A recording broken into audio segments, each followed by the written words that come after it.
ఏవండోయ్, ఈరోజు వీడియోలో ఆర్గానిక్ పద్ధతిలో పండించినటువంటి అరటి గెలను చూపిస్తానండి. అదేవిధంగా అరటి గెలను ఏ విధంగా కొయ్యాలి, ఇంకా అరటి చెట్టు కథా కమామీస్ ఏంటి, దీంట్లో ఉండే పోషక విలువలు ఏంటి, దీన్ని ఏ విధంగా పెంచాలి, ఇవన్నీ చెప్పేస్తానండి. ఇంకెందుకు ఆలస్యం, నా ఛానల్కి వచ్చేయండి. మరి ఇది ఆర్గానిక్ పద్ధతిలో పండించినటువంటి అరటి గెల అండి. మన భారతదేశంలో 50 రకాల అరటి పండ్లు ఉన్నాయండి. మన రాష్ట్రంలో అయితే ఒక 12 నుంచి 20 రకాలు దొరుకుతున్నాయి అన్నమాట. ఈ వేలాడే అరటికాయల గుంపునే అరటి గెల అంటారండి. అయితే ఈ గెలలో ఒక్కొక్క గుత్తిని అత్తము లేదా హస్తము అంటారండి. ఇవి చక్కెరకేళి అరటి పండ్లు అనమాట. మనకు దొరికేటటువంటి అరటి పండ్లు అన్నిటిలోకి చాలా రుచికరంగా ఉండేవి, ఆరోగ్యాన్ని ఇచ్చే పండ్లు అండి ఇవి. వీటిని మరి పదునైనటువంటి ఒక కొడవలు తీసుకుని ఈ హస్తాలన్నిటినీ జాగ్రత్తగా ఈ విధంగా కోస్తారండి. అరటిగెల ఎలా కొయ్యాలి అంటే, చెట్టుకి ఒకటో రెండో కాయలు కొంచెం ఎల్లో కలర్లోకి మారుతాయండి. అలా మారిన తర్వాత అరటిగెలను మనం కోసేసుకోవాలన్నమాట. కోసుకుని నీడలో ఉంచాలండి, ఎండలో ఉంచకూడదు. ఆ విధంగా పదునైన కత్తి తీసుకుని ఈ హస్తాలని వేరు చేయాలండి. వేరు చేసి వాటిని నీడలో భద్రపరచాలన్నమాట. గాలి తగలకుండా ఉన్నటువంటి ఒక గదిలో ఉంచి అగరవత్తులు గనక వెలిగించి 24 గంటల సేపు మనం ఉంచితే గనక 24 గంటల్లో అరటిగెల పండిపోతుందండి. అంతేగాని ఏ కార్బైడు, ఇతర రసాయనాలు ఇవేమీ కూడా మనం ఉపయోగించవలసిన అవసరం లేదండి. అగరబత్తీలు పొగ చూపించి 24 గంటలు గాలి తగలకుండా మనం దానికి ఏదైనా గోనె కానీ ఏదైనా కప్పేసి ఉంచితే కనుక ఈ అరటి పండ్లు చక్కగా పండిపోతాయండి. అరటి పండ్లను ఫ్రిడ్జ్లో మాత్రం ఎట్టి పరిస్థితుల్లో పెట్టకూడదండి. ఎందుకంటే 15 డిగ్రీల సెంటీగ్రేడ్ ఉష్ణోగ్రత కంటే తక్కువ ఉన్న చోట వీటిని ఉంచినట్లయితే నల్లగా మాడిపోతాయి అన్నమాట. అందుకని ఎట్టి పరిస్థితుల్లోనూ ఫ్రిడ్జ్లో ఉంచకూడదండి.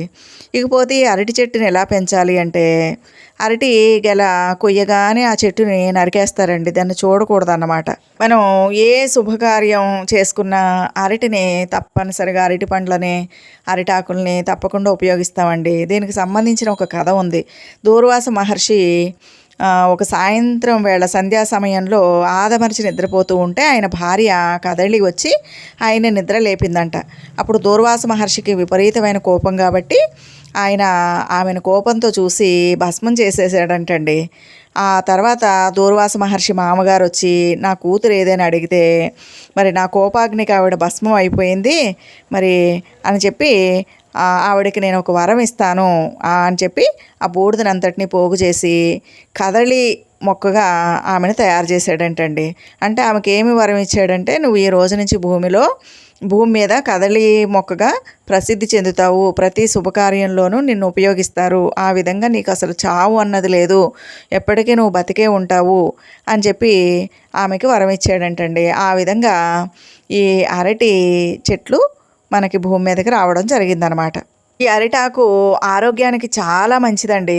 ఎందుకంటే ఇంతకు పూర్వం ఎవరైనా ఇంటికి వస్తే ఖచ్చితంగా అరిటాకులోనే భోజనం పెట్టేవారనమాట.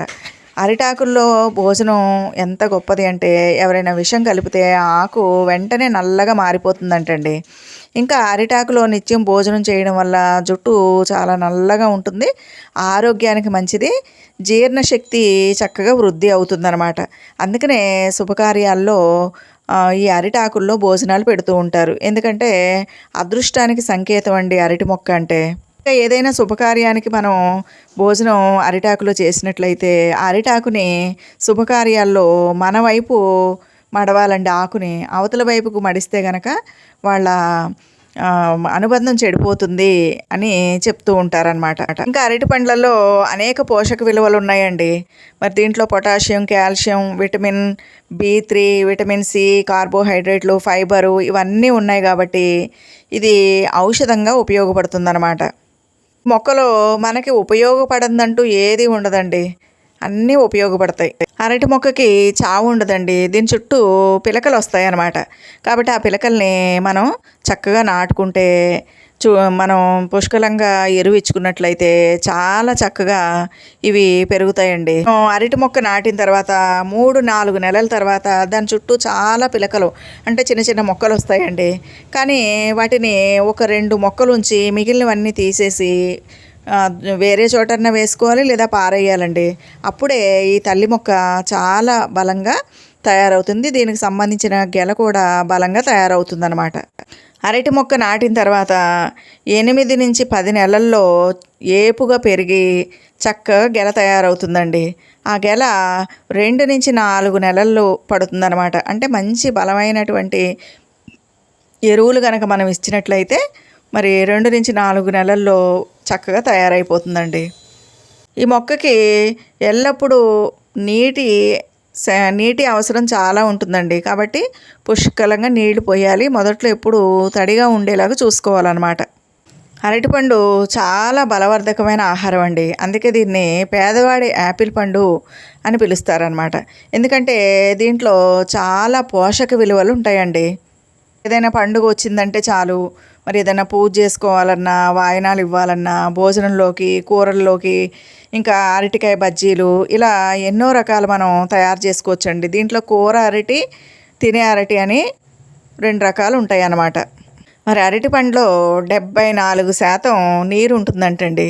కాబట్టి చాలా మంచిదనమాట. ఫైబర్ ఉంటుంది కాబట్టి ఎవరికైనా మలబద్ధకం సమస్య ఉంటే ఈ అరటి పండ్లు తిన్నట్లయితే ఆ సమస్య వాళ్ళకి ఉండదండి.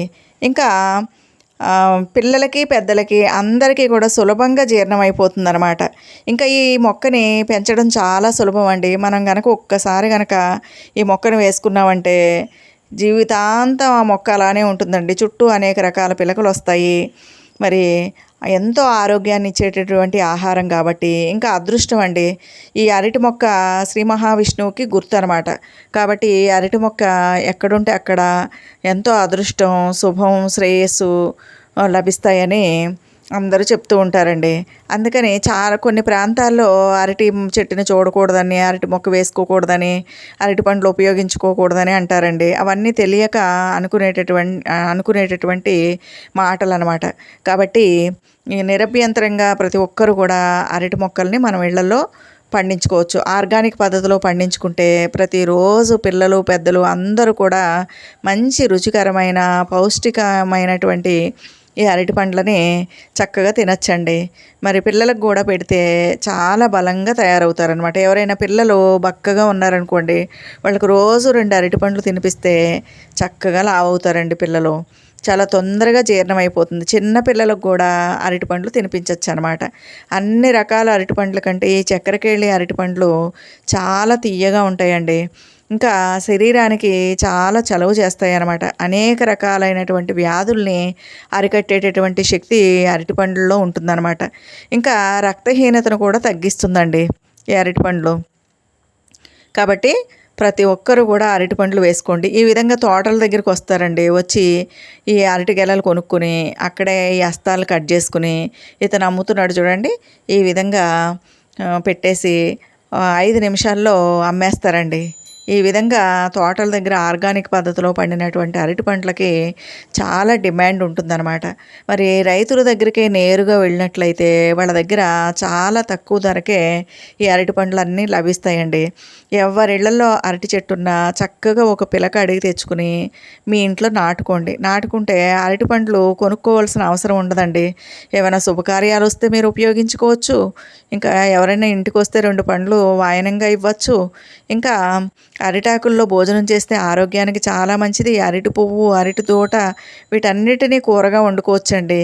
ఇంకా అరటి చెట్టు తీసేసిన తర్వాత దాన్ని సన్నగా కట్ చేసేసి మళ్ళీ చెట్లల్లో కానీ కంపోస్ట్ బిన్లో కానీ వేసేసి మట్టి కప్పేసామంటే మంచి ఎరువు కూడా తయారైపోతుందండి. ఈ విధంగా ఈ మొక్కలో ఏది కూడా ఉపయోగపడందంటూ ఏది లేదనమాట. ఇంకా ఒక్కసారి కనుక నాటితే జీవితాంతం ఆ మొక్క అలాగే ఉంటుంది. అరటి చెట్టు చాలా మంచిదండి. కాబట్టి అపోహలు ఏమైనా ఉంటే వాటన్నిటిని వదిలిపెట్టి అందరూ అరటి చెట్లని పెంచుకోండి. విన్నారు కదండి. ఈ వీడియో కనుక మీకు నచ్చితే లైక్ చేయండి, షేర్ చేయండి, నా ఛానల్కి సబ్స్క్రైబ్ చేయండి. ఇంకా ఈ అరటి పండ్లతోటి మనం గనక జ్యూస్ తయారు చేసుకుంటే చాలా రుచిగా ఉంటుందండి, చాలా మంచిదన్నమాట. కాబట్టి పిల్లలకి కూల్ డ్రింక్స్ ఇలాంటివి ఇవ్వకుండా చక్కగా ఈ అరటి పండ్లతోటి పాలు పోసి బనానా జ్యూస్ తయారు చేసి ఇచ్చారంటే పిల్లలు చాలా బలంగా, ఆరోగ్యంగా, పుష్టిగా తయారవుతారండి. ఇంకా మంచి జ్ఞాపక శక్తిని ఇస్తుందన్నమాట అరటిపండు. ఎందుకంటే ఎగ్జామ్స్ రాసేటటువంటి పిల్లలు చక్కగా ఒక అరటిపండు తిని కనుక వెళ్ళారంటే పరీక్షల్లో వాళ్ళకి ఆన్సర్స్ అన్నీ చక్కగా గుర్తుకొచ్చేస్తాయండి. ఇది శాస్త్రవేత్తలు నిరూపించినటువంటి విషయం అనమాట. కాబట్టి ఇంత రుచికరమైన బలవర్ధకమైనటువంటి పండ్లనిచ్చేటటువంటి ఈ మొక్కని తప్పనిసరిగా మనం ఇళ్లల్లో పెంచుకోవాలండి. మరి విన్నారు కదండి అరటి మొక్క గురించి. ఈ వీడియో కనుక మీకు నచ్చితే లైక్ చేయండి, షేర్ చేయండి, నా ఛానల్కి సబ్స్క్రైబ్ చేయండి. ఉంటానండి.